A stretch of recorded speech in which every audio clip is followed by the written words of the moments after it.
बिस्मिल्लाहिर्रहमानिर्रहीम। नाज़रीन, programme current affair के साथ आपका मेज़बान सैयद आसिफ अली हमदानी हाज़िर खिदमत है। नाज़रीन, कल इस्लामाबाद हाई कोर्ट के जजेस ने जो ख़त लिखा उस पर आज सुप्रीम कोर्ट के अंदर काफ़ी हंगामा आराई हुई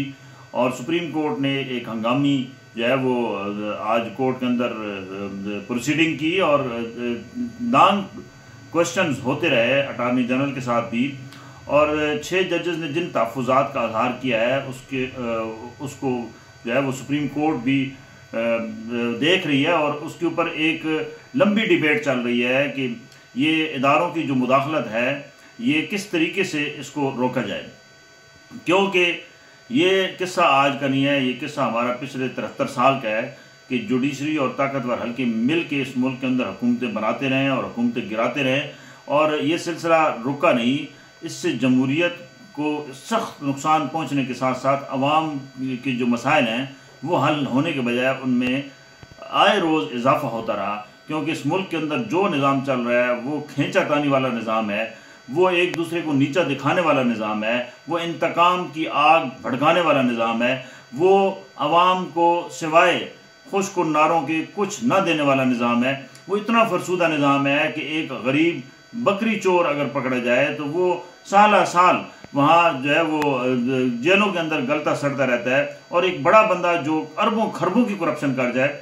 वो इस मुल्क का वजीर आज़म भी बन सकता है, वो इस मुल्क का जो है वजीर भी बन सकता है, वो इस मुल्क का सदर भी बन सकता है, वो कोई भी आला ओहदा रख सकता है। वो इस मुल्क से पैसा लूट के ले जाए उसको कोई पूछ नहीं सकता। वो अरबों खरबों अवाम के टैक्सेस का पैसा अपनी अयाशी पे लगा ले उसको कोई नहीं पूछ सकता। वो इदारों का दिवालिया निकाल दे उसको कोई नहीं पूछ सकता। ये इस मुल्क के अंदर ये निज़ाम जो है वो जुल्म का निज़ाम है और ये किसी सूरत भी चलने वाला निज़ाम नहीं है, क्योंकि जुल्म आखिर मिट के रहता है। और अब ये वक्त आ चुका है कि सुप्रीम कोर्ट के जो जजेस हैं उनका ज़मीर भी जाग गया है। जैसे हाई कोर्ट के ज़मीर कल जजों का जो ज़मीर जागा है वो हैरान कुन सूरत हाल है इस वक्त इस मुल्क के अंदर कि वो जजेस जो रिमोट से कंट्रोल किए जाते रहे, आज कल उन्होंने समझ लो कि वो अपने ज़मीर की आवाज़ उठाई और आज सुप्रीम कोर्ट तक उनकी आवाज़ पहुंची। अब सुप्रीम कोर्ट का बहुत बड़ा इम्तिहान शुरू हो गया है, क्योंकि ये फुल बेंच तश्कील दे दिया गया है कि इन मामलात को देखे। और आज सुप्रीम कोर्ट के अंदर पीटीआई के वकला ने भी एक रिट पिटिशन दायर किया है कि ये मुदाखलत हम पहले भी निशानदेही कर रहे थे और इमरान खान भी इसी इंतकाम की जो है वो भीड़ चढ़ चुका है। और उससे पहले जुल्फ़िकार अली भुट्टो भी जो है उनको भी फांसी जो लगाई गई थी वो इसी निज़ाम के तहत लगाई गई थी, जो निज़ाम आज भी कायम है। और ज़िया की बाक़ियात अभी तक वो वैसे की वैसी काम कर रही हैं और जिसको दिल चाहता है वो उठा के, चाहे वो सदर हो वज़ीर आज़म हो, उसको जेल में डाल दिया जाता है। गैर अखलाकी वीडियो उनकी फैमिलीज़ की बनाई जाती हैं, चादर चारदीवारी का तकद्दुस पामाल किया जाता है और जिसको जहाँ से दिल चाहता है वो उठा लेते हैं और बग़ैर मिसिंग पूछे उनके साथ वो कार्रवाइयाँ डालते हैं जिसका आप तसव्वुर भी नहीं कर सकते। अब ये काम खुफिया कैमरों तक पहुँच चुका है। वीडियो लीकेज, ये ऑडियो लीकेज, ये काफ़ी पिछले 2 अशरों से ये मामला चल रहा है और इसके ऊपर सियासतदानों को भी ब्लैकमेल किया जाता रहा है, जजेस को भी ब्लैकमेल किया जाता रहा है और जो ईमानदार शख्स है उसको ब्लैकमेल करने का ये वाहिद तरीका था। आज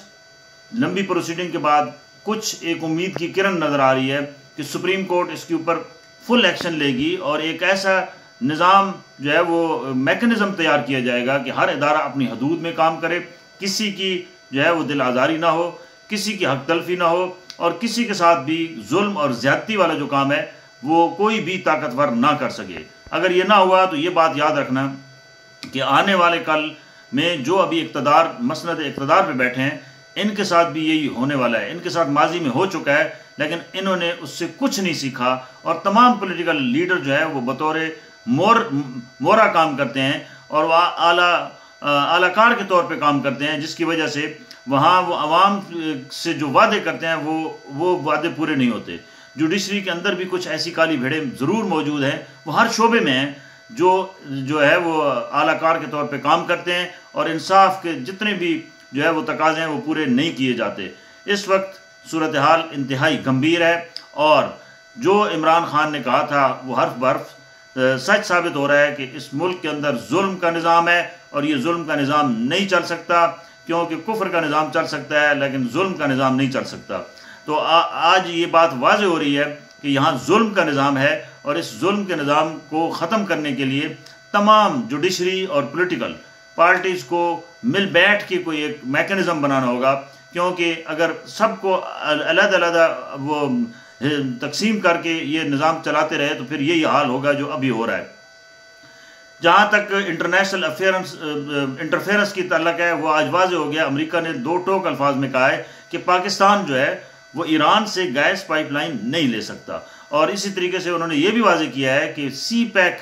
जो मनसूबा जात हैं उसके अंदर चाइना के साथ मज़ीद इश्तराक ना किया जाए। ये अमेरिका कौन होता है? ज़ाहिर बात है हम उनकी एक कॉलोनी हैं, हम उनके ग़ुलाम हैं, और यही बात तो पहले भी कही जाती रही है कि बैरूनी मुदाखलत जब तक बंद नहीं होगी इस मुल्क के अंदर जो है वो कोई काम नहीं चल सकता। लिहाजा